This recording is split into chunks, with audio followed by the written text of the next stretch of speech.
যেভাবে এবার মনিটরিং হচ্ছে শয়তানি এমনি কমা যায়। আপনাদের কাছে কোনো কমপ্লেন আসছে কমপ্লেন আসছে কোনো কমপ্লেন আসার সময়ও কিন্তু আরো বাকি আছে মানে কমপ্লেন আসার সময়টা সামনে কিন্তু আমরা যদি সবাই এটাই তো বললাম যে আপনারা যাত্রী পাঠাইতেছে কিছু কিছু যাত্রী আছে ভাই আমরা টাকা নাই দিয়ে আমরা তারা বেশি পরিমাণ চালাইছে আপনারা অনেক করছে চিন্তা করেন এবং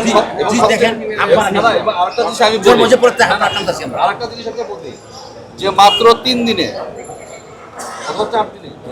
এই 1.5 কোটি লোককে ট্রান্সফার করা আবার বাইরে থেকে নিয়ে আসা এইটা কত সহজ হবে একমাত্র বাংলাদেশি যেহেতু আমরা এটা পারি আমরা সারা জীবন এই কাজ করে আসছি আমরা আপনাদের উপর ভরসা করতেছি যে আপনারাই কাজটা সুন্দর করে করবেন আমরা